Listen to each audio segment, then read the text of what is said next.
सफलता पाने के लिए अपने दिमाग से काम करना पड़ता है और अपनी रणनीति को सबसे छुपाना पड़ता है।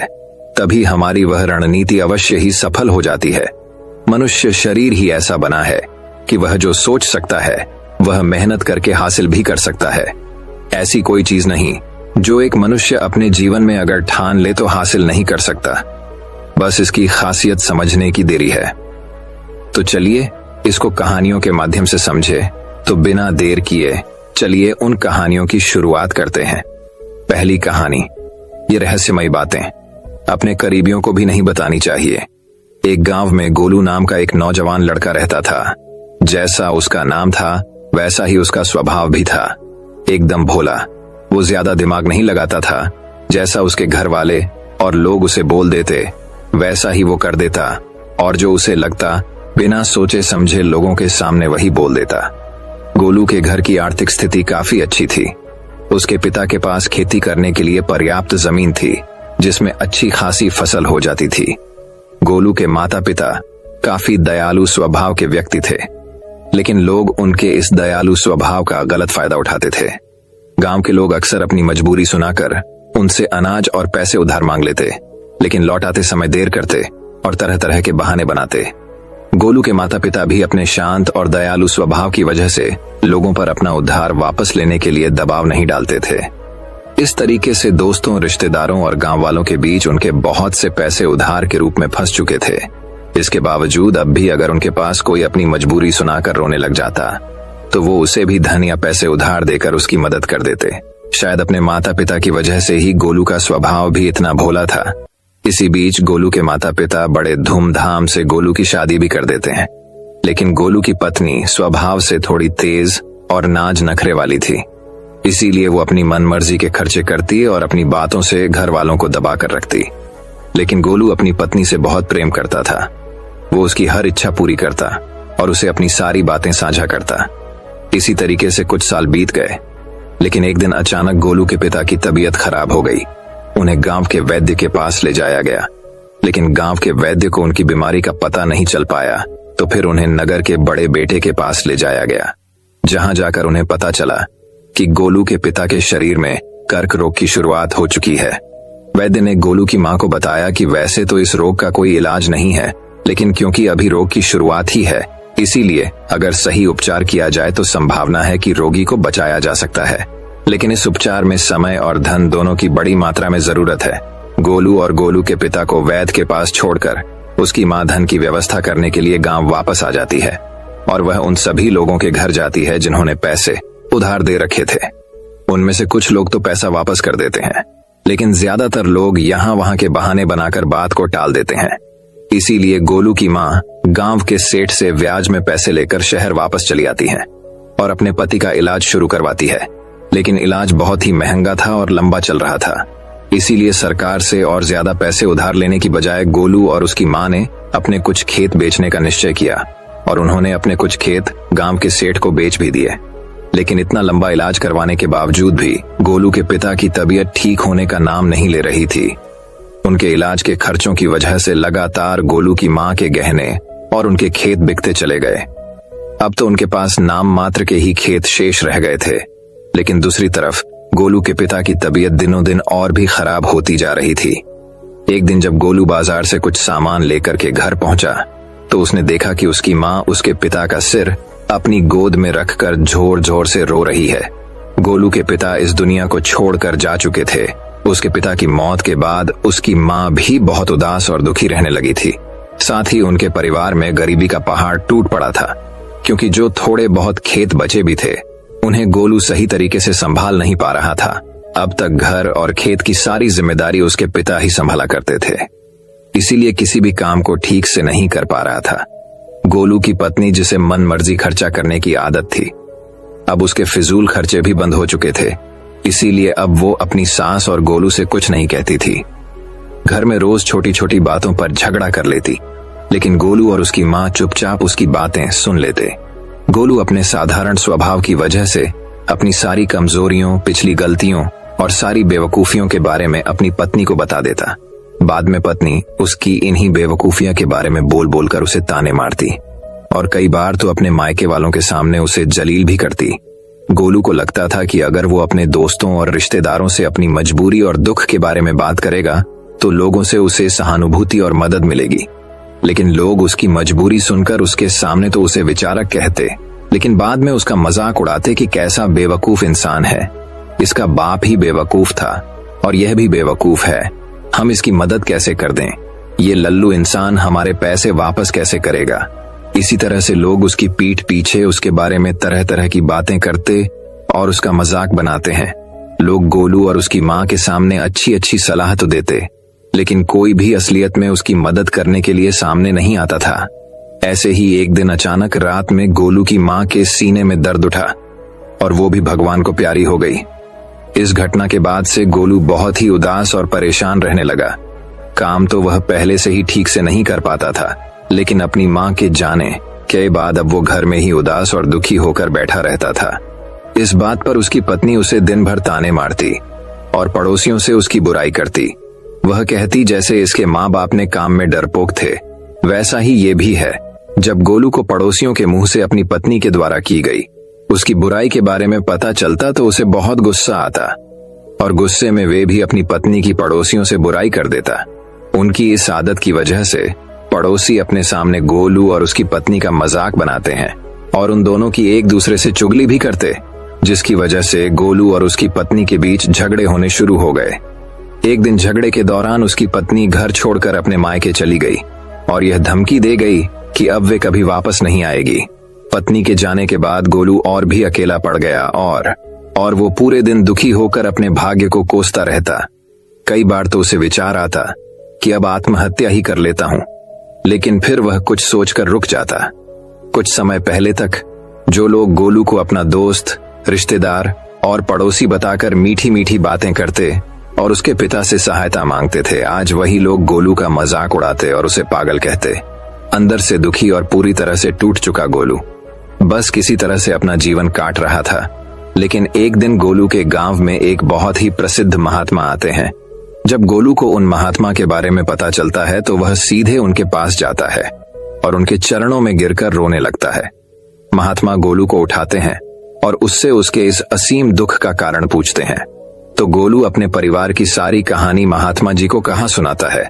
गोलू की पूरी बात को ध्यान से सुनने के बाद महात्मा उससे कहते हैं, तुम्हारे परिवार की इस हालत का कारण कोई और नहीं बल्कि तुम्हारा और तुम्हारे माता पिता का हृदय से ज्यादा सीधा होना और उन पारिवारिक बातों को दूसरों से बता देना है जिन बातों को कभी किसी से साझा नहीं करना चाहिए। तुम्हारे सीधे स्वभाव का इलाज तो लोगों के द्वारा दिए गए धोखों, तानों और तुम्हारी इस हालत में कर ही दिया है। लेकिन आज मैं तुम्हें उन 7 बातों के बारे में बताऊंगा जिनके बारे में तुम्हें किसी से भी बात नहीं करनी चाहिए। गोलू पूरा ध्यान लगाकर महात्मा जी की बातें सुन रहा था। महात्मा जी ने कहना शुरू किया, पहली बात जो तुम्हें किसी से नहीं बतानी वो है तुम्हारे दुख और मजबूरी। ज्यादातर लोगों के जीवन में छोटा सा दुख और मजबूरी आई नहीं कि वो इसका ढिंढोरा पीटना शुरू कर देते हैं। लेकिन क्या दूसरों को अपना दुख और मजबूरी बताने से हमें उस दुख से छुटकारा मिल जाता है? नहीं, बिल्कुल नहीं। बल्कि ऐसा करने से हम लोगों की नजरों में एक कमजोर और मजबूर व्यक्ति साबित हो जाते हैं। ज्यादातर लोग मदद तो करते नहीं, लेकिन हमारी पीठ पीछे हमारे इस मजबूरी का उपहास जरूर उठाते हैं। जरा सोचो दूसरों से अपनी मजबूरी बताने का क्या कारण हो सकता है। या तो अपनी मजबूरी बताकर सामने वाले की सहानुभूति हासिल करना चाहते हैं या फिर उससे किसी प्रकार की आर्थिक मदद चाहते हैं।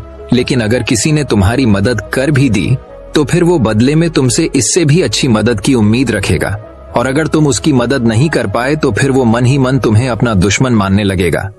और अगर गलती से भी तुमने अपनी मजबूरी अपने दुश्मन को बता दी तो वह तुम्हारी इस मजबूरी का गलत फायदा भी उठा सकता है, क्योंकि वह समझ जाएगा कि इस समय तुम कमजोर और मजबूर हो और तुमसे बदला लेने का यही सही समय है। इसीलिए अपने दुख और मजबूरी किसी के भी साथ साझा मत करो और लोगों के स्वभाव को पढ़ना सीखो, क्योंकि अगर तुमने लोगों के स्वभाव और नियत को गहराई से समझना सीख लिया तो तुम खुद को बहुत सी मुसीबतों से बचा सकते हो। वैसे दोस्तों, किसी भी इंसान की असल स्वभाव और उसकी नीयत के बारे में समझना काफी आसान हो जाता है।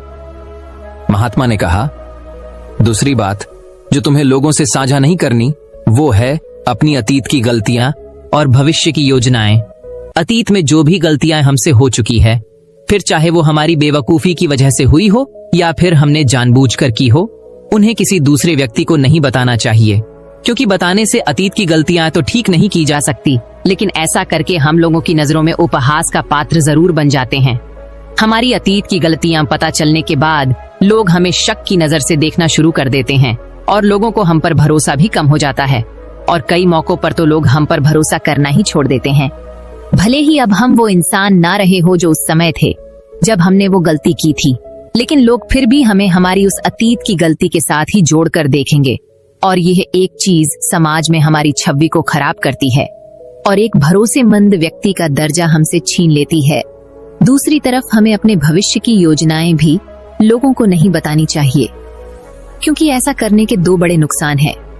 पहला, हर व्यक्ति के अंदर कहीं ना कहीं खुद को दूसरों से श्रेष्ठ साबित करनी और अपनी तारीफ सुनने की चाहत होती है, और ये चाहत उनके अंदर बैठने की वजह से होती है। तो लगभग हर व्यक्ति ही अपने अंदर के इस अहम की पूर्ति के लिए बड़े बड़े लक्ष्य बनाता है और फिर उन लक्ष्यों की पूर्ति के लिए योजनाएं। लेकिन जब वही व्यक्ति अपने लक्ष्य और योजनाएं लोगों को बताने लगता है, तो उसके बड़े बड़े लक्ष्य और योजनाओं के बारे में सुनकर लोग उसकी तारीफ करने लगते हैं, और अपनी इस झूठी तारीफ को सुनकर व्यक्ति के अहम को ठंडक मिलती है। वो हम जो उसे ऊर्जा दे रहा था अपने लक्ष्य की पूर्ति के लिए, वो अब ठंडा पड़ने लगता है, जिससे आप व्यक्ति के अंदर अपने लक्ष्य के प्रति वो जज्बा नहीं रह जाता जो काम की शुरुआत में था, और इस बात की संभावना कई गुना बढ़ जाती है कि व्यक्ति अपने उस काम को बीच में ही छोड़ दें और उसका वो लक्ष्य कभी पूरा ही ना हो। इसीलिए हमेशा काम पूरा होने के बाद ही लोगों को उसके बारे में बताना चाहिए, और वैसे भी उन लोगों को अपनी योजनाओं के बारे में बताने का कोई मतलब नहीं जो हमारी उस योजना का हिस्सा ही नहीं है। समय से पहले अपनी योजनाओं के बारे में बताने का दूसरा नुकसान यह भी है कि लोग हमारी उस योजना को पूरा ही नहीं होने देंगे, क्योंकि कोई भी नहीं चाहता कि दूसरा व्यक्ति उससे आगे निकल जाए। इसलिए जब लोगों को तुम्हारे लक्ष्य और योजनाओं के बारे में पता चलेगा, तो वो तुम्हें पीछे खींचने की कोशिश करेंगे। यहाँ तक कि वे लोग भी जो अब तक आपकी मदद कर रहे थे, आपके दोस्त और रिश्तेदार भी पीछे हट जाएंगे। और अगर तुम्हारा बुरा चाहने वाले लोगों को तुम्हारी योजनाओं के बारे में पता चल गया, तो वह निश्चित रूप से तुम्हारी योजना को असफल बनाने की पूरी कोशिश करेंगे। इसलिए अपनी अतीत की गलतियां हो और भविष्य की योजनाओं को हमेशा गुप्त रखना चाहिए। महात्मा ने कहा, तीसरी बात जो तुम्हें किसी से नहीं बतानी, वो है अपने घर की बातें।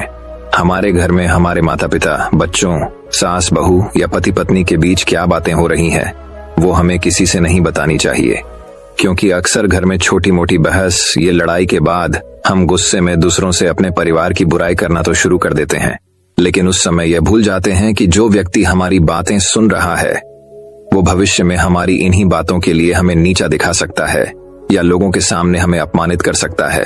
और वैसे भी जब हम लोगों के सामने अपने घर की बातें बताना शुरू कर देते हैं, तो लोगों को हमारे घरेलू मामलों में घुसने का मौका मिल जाता है, और वो जरूरत पड़ने पर हमारे इस घरेलू मनमुटाव का फायदा भी उठा सकता है। इसके अलावा भी जब घर वालों को पता चलता है कि परिवार के किसी सदस्य ने उसकी बुराई की है, तो उसे बहुत बुरा लगता है, और इस बात को लेकर घर में और भी लड़ाई झगड़े शुरू हो जाते हैं।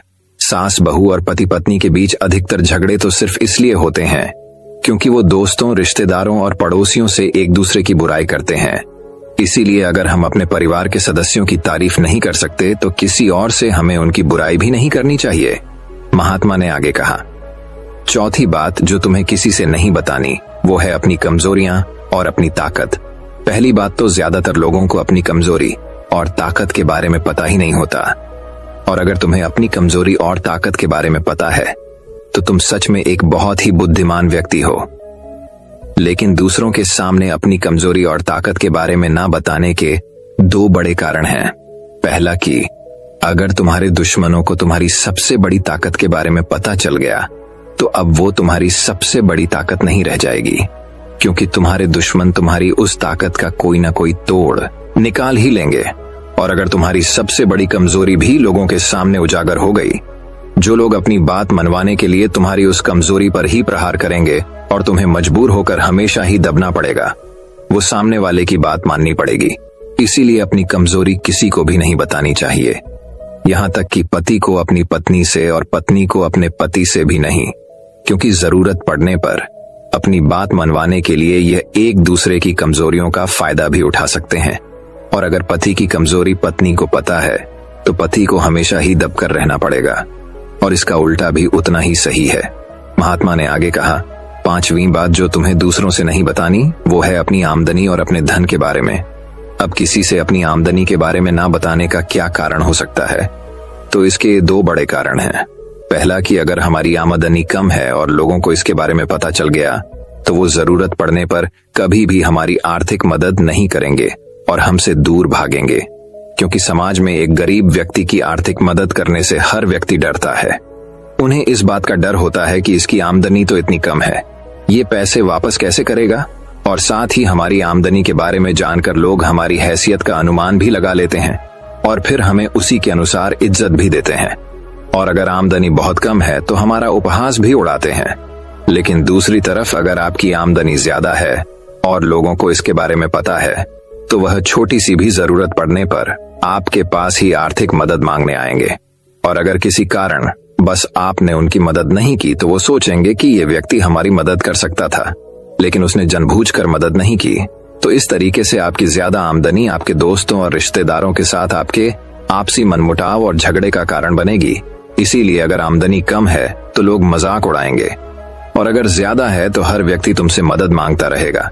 इसीलिए अपने धन के बारे में बात ना करने में ही समझदारी है। और शास्त्रों में तो यह तक कहा गया है कि पति को अपनी कमाई के बारे में कभी भी पूरी तरह से अपनी पत्नी को नहीं बताना चाहिए, क्योंकि अगर पत्नी को पति की कमाई के विषय में पता चल गया तो वो उसकी कमाई को अपने हिसाब से चलाने की कोशिश करेगी, उसके धन पर जरूरत से ज्यादा अपना अधिकार जताएगी और पति के तमाम खर्चों पर रोक लगाने का प्रयास करेगी। महात्मा ने उससे आगे कहा, 6ठी बात जो तुम्हें लोगों से नहीं बतानी वो है अपने अपमान के बारे में। अगर तुम्हें किसी कारण से कहीं पर भी अपमानित होना पड़ा है तो इसके बारे में कभी किसी चर्चा ना करो, अपनी पत्नी को भी ना बताओ, क्योंकि तुम्हारी पत्नी बेशक उस वक्त तुम्हारे पक्ष में बात करेगी, लेकिन बाद में बात पर उस अपमान का ताना देती रहेंगी। और अगर दूसरे लोगों को भी तुम्हारे उस अतीत में हुए अपमान के बारे पता है तो वो कभी भी 4 लोगों के सामने तुम्हारे उस अपमान के बारे में बात करके तुम्हें जलील कर सकते हैं। महात्मा ने आगे कहा, 7वीं और अंतिम बात जो तुम्हें दूसरों से साझा नहीं करनी वो है अपने मित्र और अपने शत्रुओं के बारे में। हालांकि ज्यादातर लोगों को इससे कोई मतलब नहीं होता कि हमारे मित्र और शत्रु कौन है, लेकिन इस जानकारी का गलत फायदा वो लोग उठा सकते हैं जो हमारा बुरा चाहते हैं। अगर हमारे शत्रुओं को यह पता चल गया कि हमारे मित्र कौन है जो जरूरत पड़ने पर हमारा साथ दे सकते हैं, तो वो हमारे मित्रों के साथ अपने संबंध गहरे करके उन्हें हमसे दूर ये हमारे खिलाफ कर सकते हैं। और अगर हमारे मित्रों को यह पता है कि हमारा सबसे बड़ा शत्रु कौन है, तो अगर आने वाले समय में किसी कारण बस हमारा वो मित्र हमारा शत्रु बन जाता है तो वो हमारे उस पुराने शत्रुओं के साथ मिलकर हमारा बड़ा नुकसान कर सकता है। इसलिए अपने मित्र और शत्रु के बारे में हर जगह सबके सामने बखान नहीं करना चाहिए। इतना कहने के बाद महात्मा जी मौन होकर गोलू के चेहरे की तरफ देखने लगे। गोलू की आंखों में आंसू थे, पश्चाताप के आंसू। आज पहली बार उसे महसूस हुआ कि वो अपनी पत्नी, दोस्तों और गांव वालों को अपनी हर एक बात बताकर कितनी बड़ी गलती कर रहा है, और उसकी इसी नादानी की वजह से सब उसे बेवकूफ समझते हैं और उसकी पत्नी भी उसकी इज्जत नहीं करती और उसे छोड़कर जा चुकी है। लेकिन उस दिन महात्मा जी के सामने ही गोलू ने मन ही मन में यह निश्चय किया कि आज के बाद वो अपने राज किसी को नहीं बताएगा, अपना शोषण नहीं होने देगा और एक जिम्मेदार वो गंभीर व्यक्ति बनने का पूरा प्रयास करेगा। दोस्तों, उम्मीद करता हूँ आपको इस कहानी से एक अच्छी सीख मिली होगी। तो दोस्तों, अब चलिए हमारे दूसरे कहानी की शुरुआत करते हैं। दूसरी कहानी, लोग तो हमेशा फायदा उठाएंगे। एक समय की बात है, एक राजा था जिसने अपने जीवन काल में कई लड़ाइयां जीती और काफी हद तक अपने साम्राज्य का विस्तार किया, क्योंकि समय के साथ राजा की सूझबूझ और साहस के कारण साम्राज्य बढ़ता गया। राजा या तो अपने शत्रुओं को परास्त करके वहां अपने साम्राज्य का झंडा गाड़ देता था, या फिर शत्रु स्वयं उसके सामने आत्मसमर्पण कर देता था। साम्राज्य के अंदर भी सुख और शांति का माहौल था। लोग बिना किसी डर के खुशी से रहते थे। इसी तरह उनका जीवन 55 वर्ष का रहा। राजा बहुत खुशी और धूप के साथ रहता था, लेकिन अब वह बूढ़ा हो चुका था। उसका एक ही बेटा था। जिसकी उम्र सिर्फ 15 साल थी। राजा जानते थे कि इतने बड़े साम्राज्य पर शासन करने के लिए उम्र से ज्यादा समझदारी और कुछ महत्वपूर्ण बातें मायने रखती हैं। जो इन बातों को अपना लेता है वह इतने बड़े साम्राज्य पर आसानी से शासन कर सकता है। तभी एक दिन राजा ने बेटे को अपने कक्ष में बुलाया और कहा कि सुनो बेटा, ऐसा नहीं होता।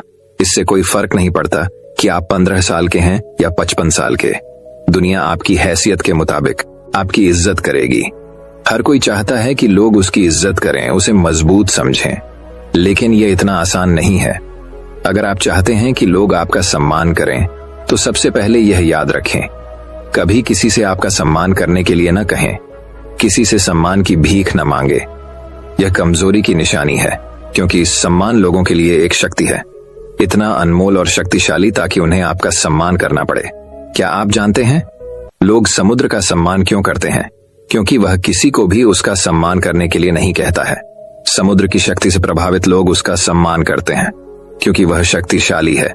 लोगों के मन में समुद्र के प्रति सम्मान के अलावा आपके पास उस तरह की ताकत बनने का कोई और तरीका नहीं है ताकि लोगों को किसी भी स्थिति में आपका सम्मान करना पड़े। इसके लिए आप स्वयं को जीवन के हर पहलू में मजबूत और शक्तिशाली बनाएं। अपना वादा हमेशा पूरा करें, इससे आपको स्वचालित रूप से सम्मान मिलेगा। साथ ही दयालु बने और दूसरों का भी सम्मान करें। यह याद रखें कि हमेशा दूसरों से सीखते रहें, कुछ न कुछ घटित होता रहता है। आप कभी भी सब कुछ नहीं जान सकते। जीवन की वास्तविक शिक्षा भी वास्तविक जीवन से ही मिलती है। युवावस्था में आप जितनी अधिक चुनौतियों का सामना करेंगे, आप उतने ही अधिक मजबूत बनेंगे। आने वाले समय में आप और अधिक प्रगति करेंगे। यह जीवन का वह समय है जहां आपको लड़कियों के प्यार में नहीं पड़ना है, बल्कि खुद को मजबूत बनाने पर ध्यान केंद्रित करना है। जब आप एक अनमोल और शक्तिशाली व्यक्ति बन जाएंगे, ताकि जब आप बनना चाहें तो यह अपने आप आ जाए। अपने जीवन में बेहतरी लाएं और आगे बढ़ना शुरू करें। तो कुछ लोग आपको पीछे खींचने की कोशिश करेंगे। ये लोग आपके मित्र या परिवार में से कोई भी हो सकते हैं, या आपके सपनों का मजाक उड़ाएंगे, या आपको ऐसी आदतें अपनाने के लिए कहेंगे जिससे आपका समय और ऊर्जा बर्बाद होती है। क्योंकि आपको आगे बढ़ते नहीं देखना चाहते हैं, वे आपकी प्रगति से ईर्ष्या करेंगे, क्योंकि उनकी कमजोरी और आलस्य के कारण वे काम करने में असमर्थ हैं। नहीं चाहते कि आप ऐसा कर सकें। साथ ही लोग आपको पीछे खींच लेंगे, क्योंकि कुछ दोस्ती सिर्फ थोड़े समय के मनोरंजन के लिए बनाई जाती है। इसलिए जब आप उन चीजों को करना बंद कर देंगे तो उनका मजा कुछ समय के लिए कम हो सकता है जो वह आपके साथ बिताते थे। इसीलिए वे आपको पीछे खींचने की कोशिश करेंगे और आपको अपने जैसा बना देंगे। यदि आप सोच रहे हैं कि मुझे इतना त्याग क्यों करना चाहिए, जीवन आराम से जीना चाहिए, इसलिए यह याद रखें कि यदि अपने लक्ष्य के लिए अपनी इच्छा नहीं छोड़ेंगे तो आपको अपने लक्ष्य का बलिदान देना होगा। यदि आप लक्ष्य के लिए हार मानेंगे और कुछ समय के लिए मौज मस्ती में फंस जाएंगे तो जीवन के अंतिम चरण में आपको पछताना पड़ेगा। राजा ने आगे कहा, जब आप लक्ष्य के लिए काम करना शुरू करेंगे तो आपको ऐसे नए लोग मिलेंगे जो आपको समझेंगे और आपको आगे बढ़ने में मदद करने के लिए तैयार होंगे।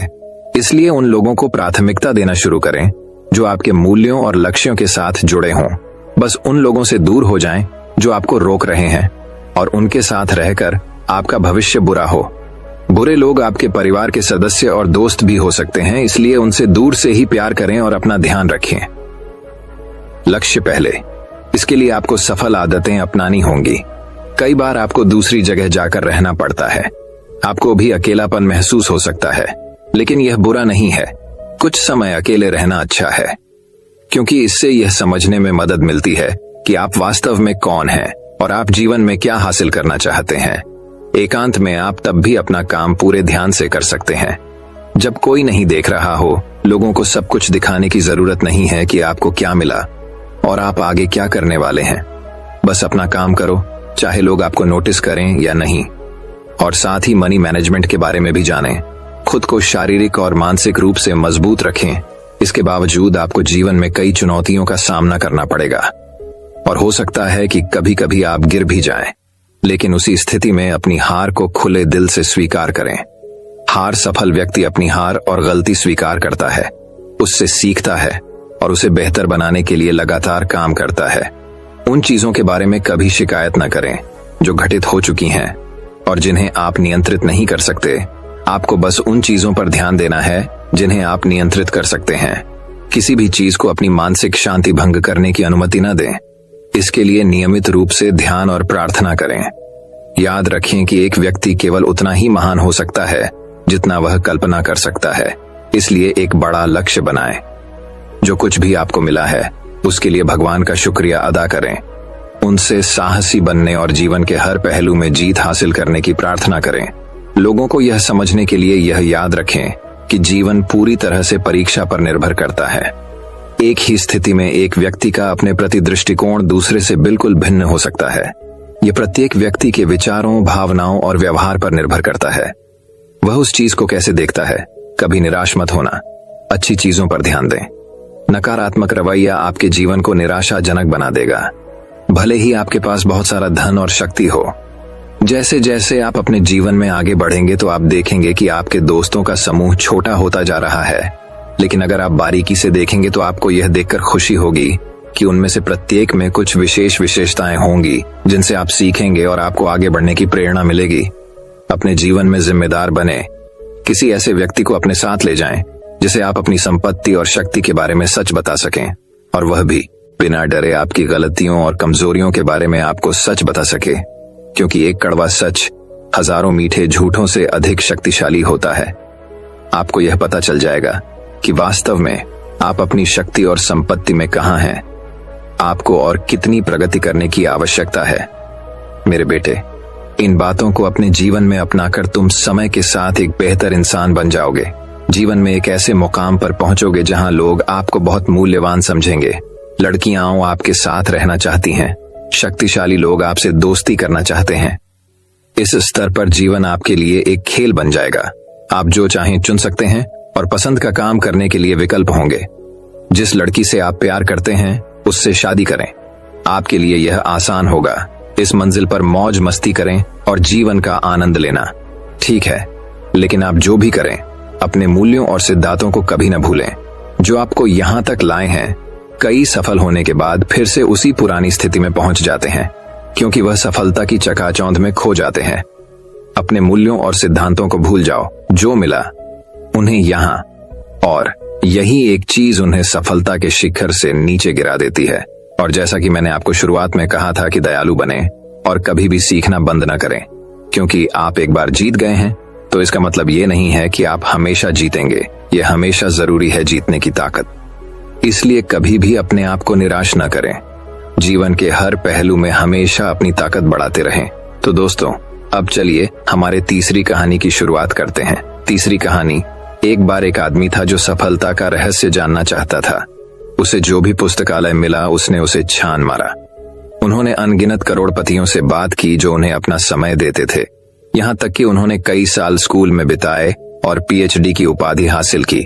उन्होंने इस महान रहस्य की खोज के लिए प्रत्येक जागते घंटे को समर्पित कर दिया।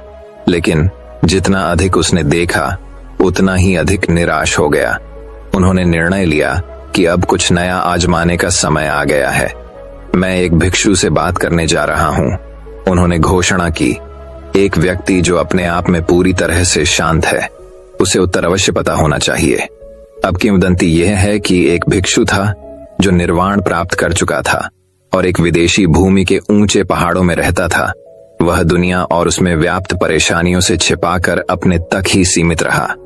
सफलता का रहस्य खोजने के लिए उस व्यक्ति ने अपना बैग पैक किया, एक हवाई जहाज का टिकट खरीदा और पहाड़ों के रहस्यमय भिक्षु को खोजने के लिए दुनिया भर में आधी उड़ान भरी। 2 दिन की लगातार यात्रा के बाद वह आदमी आखिरकार देर रात पहुंचा और पास के शहर में एक छात्रावास किराए पर लिया। वह सूर्योदय से पहले उठा और पहाड़ की चोटी पर अपनी यात्रा शुरू की। घंटों आते जाते रहे और वह आदमी चढ़ता रहा। दोपहर बीत गई। 1 बजे, 2 बजे, वह अभी भी शीर्ष पर नहीं पहुंचे थे। अंत में 1 घंटे की धूप शेष होने पर वह आदमी एक अंतिम चट्टान पर चढ़ गया और पहाड़ की चोटी पर समतल जमीन पर पहला मजबूत कदम रखा। चोटी पर एक छोटी सी झोंपड़ी के अलावा वीरानगी थी जो अधिक से अधिक एक व्यक्ति और उसकी पत्नी को आश्रय दे सकती थी। जीवन का संकेत देखकर आभारी होकर वह आदमी झोपड़ी में चला गया। सामने कोई दरवाजा नहीं था, बस पीछे की ओर जाने के लिए एक रास्ता था जो एक चट्टान के ऊपर लटकते हुए लकड़ी के 3 छोटे तख्तों द्वारा निर्दिष्ट था, जो जमीन पर हजारों फीट की ऊंचाई तक गिरा हुआ प्रतीत होता था। सावधानी से उस आदमी ने अपना पहला कदम बाहर तख्त पर उठाया, झोपड़ी की साइडिंग पकड़ ली और कोने के चारों ओर अपना सिर रख दिया, जैसी कि उसे बहुत आशा थी। वहां एक लबादा पहने बूढ़ा आदमी फर्श पर पालथी मारे बैठा था और पूरी तरह से ध्यान में डूबा हुआ था। झोपड़ी हवा में खुली थी, लकड़ी का फर्श था, जैसा कि आप किसी घर के पिछले डेक पर देखते हैं। भिक्षु का ध्यान आकर्षित करने का प्रयास करते हुए उस व्यक्ति ने अपनी पहचान बनाने के लिए वह सब किया जो वह कर सकता था। उसने अपने पैर थपथपाए और अपना गला साफ किया। उसने गहरी सांस ली और अपनी उंगलियां चटकाई, लेकिन साधु टस से मस नहीं हुआ। वहां वह अपनी आंखें बंद करके किसी अन्य प्राणी की उपस्थिति से अप्रभावित चुपचाप बैठा रहा। कई क्षणों तक बेसब्री से इंतजार करने के बाद उस व्यक्ति ने फैसला किया कि वह अपने शब्दों का उपयोग बर्फ तोड़ने के लिए करेगा। सर, मैंने निर्वाण प्राप्त करने में आपकी सफलता के बारे में बहुत अच्छी बातें सुनी हैं। मैं आशा कर रहा था कि आप मेरे एक प्रश्न का उत्तर दे सकेंगे। क्या आपको लगता है कि आप ऐसा कर सकते हैं? साधु ने कोई उत्तर नहीं दिया तो उस आदमी ने एक बार फिर अपना मुंह खोला। मैं सफलता का रहस्य जानना चाहता हूं। भिक्षु ने तुरंत अपना सिर घुमाया और जमीन से उठते हुए उस व्यक्ति की आंखों में सीधे देखा। अंत में सीधे खड़े होकर साधु ने अपना शरीर पूरी तरह से उस आदमी की ओर कर दिया और 2 जोरदार कदम आगे बढ़ाए, जब तक कि वह उस आदमी के चेहरे के कुछ इंच के भीतर न आ गया। उसकी आंखों में क्रोध और झिझक का मिश्रण था। वह एक पल के लिए रुके और फिर धीरे से बोले, आना। भिक्षु एक नई ऊर्जा के साथ उड़ गया, जैसे कोई दिव्य आत्मा उसमें भर गई हो। वह पहाड़ी चट्टान पर लटके रास्ते की ओर भागा और नाचता हुआ दूसरी ओर चला गए। उसने कोने का चक्कर लगाया और उस रास्ते पर चल दिया जिसे उस व्यक्ति ने ऊपर जाते समय नहीं पहचाना था। अचानक यह आगे बने रहने की होड़ बन गई। वह आदमी जो शारीरिक चुनौती के लिए तैयार नहीं था, पहले तो बहुत पीछे रह गया। वह जितनी तेजी से भाग सकता था भागा, केवल इतना कि साधु की नजरों में रहे। वह आश्चर्य से देख रहा था कि भिक्षु पहाड़ से एक एक करके प्रत्येक चट्टान और शिलाखंड पर तैर रहा है, जैसे कि गुरुत्वाकर्षण से अप्रभावित हो। धीरे धीरे संघर्ष कर रहे व्यक्ति को ताना मारते हुए साधु ने प्रत्येक कदम पर इतनी कृपा और सहजता से छलांग लगाई।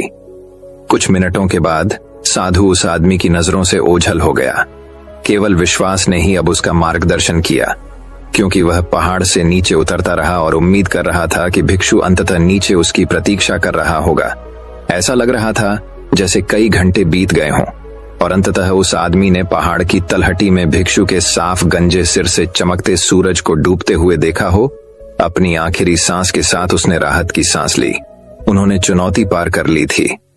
वह आदमी आखिरकार पहाड़ के नीचे पहुंच गया, जहां साधु समुद्र तट की एक छोटी सी पट्टी पर खड़ा था।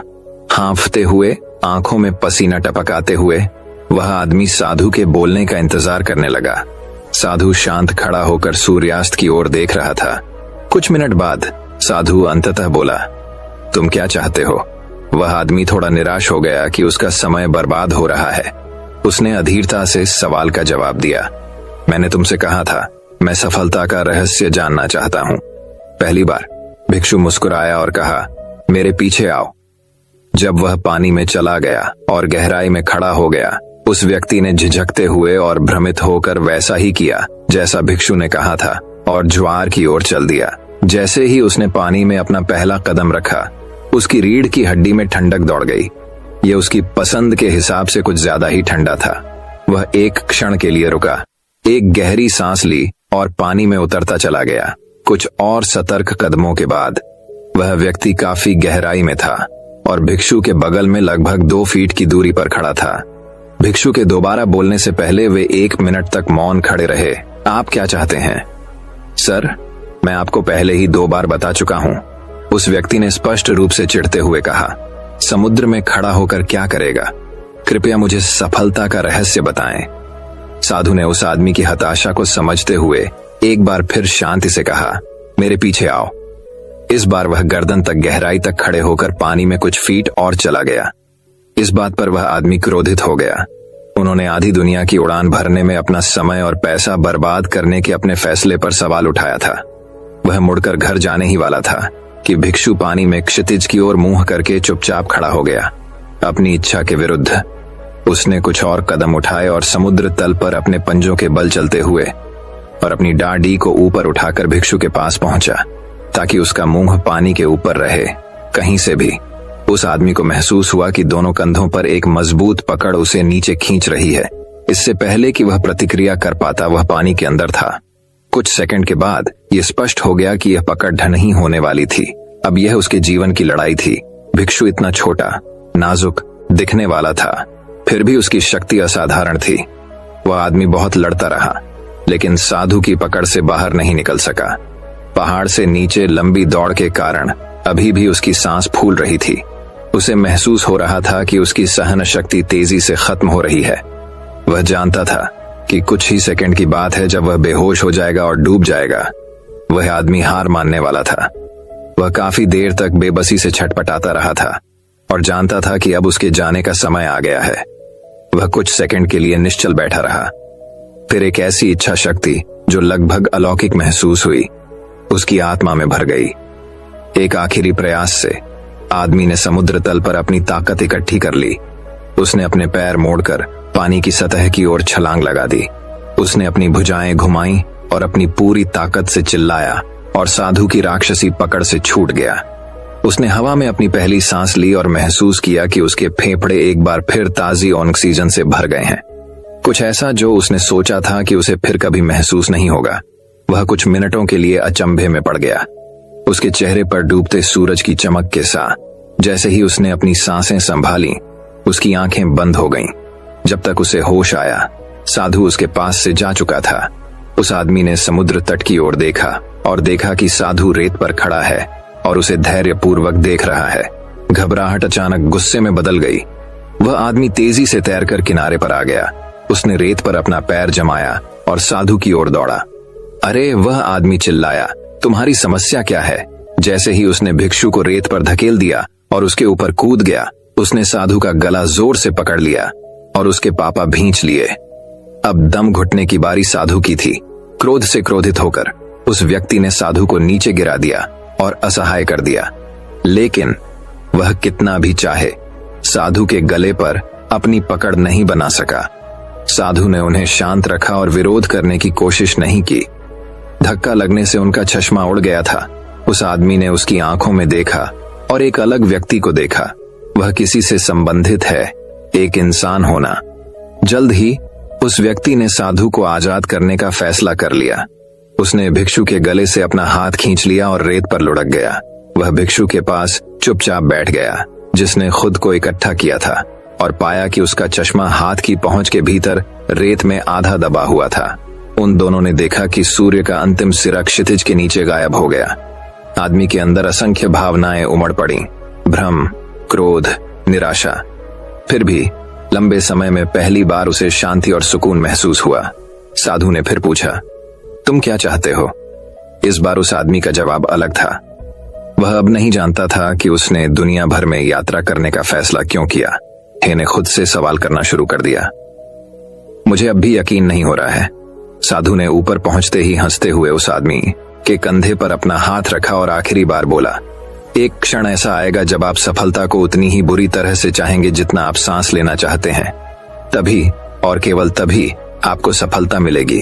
भिक्षु ने फिर खुद को रेत से उठाया और पहाड़ों में अपने घर तक वापस यात्रा शुरू की। जब भी मैं इसे पढ़ता हूं या इसके बारे में सोचता हूं, तो इस दृष्टांत ने मुझे व्यक्तिगत रूप से कड़ी मेहनत करने के लिए प्रेरित किया है। मैंने इसे पहली बार प्रसिद्ध वक्ता एरिक थॉमस द्वारा जारी एक प्रेरक वीडियो में खोजा था।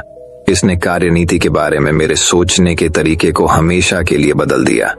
मैं लगातार अपने आप से पूछता हूं, आप इसे कितना बुरा चाहते हैं? मैं आपको चुनौती देता हूं कि अभी रुकें और जब तक हो सके अपनी सांस रोक कर रखें। अपने आप को उस सीमा तक धकेलें, उस बिंदु तक जहां आपको लगे कि आप बेहोश हो जाएंगे। आप देखेंगे कि आपकी इच्छा शक्ति गायब हो गई है और ताजी हवा की भारी इच्छा हावी हो गई है। हवा की चाहत के कारण हर शुक्रवार को बाहर जाने का मन करता है। हर बार जब आप एक ब्रेक लेना चाहते हैं और नेटफ्लिक्स देखना चाहते हैं, हर रात आप अपने आप से कहते हैं कि आपको सब कुछ छोड़ देना चाहिए और सो जाना चाहिए। आप जल्द ही पहचान जाएंगे कि सफलता चाहने का वास्तव में क्या मतलब है।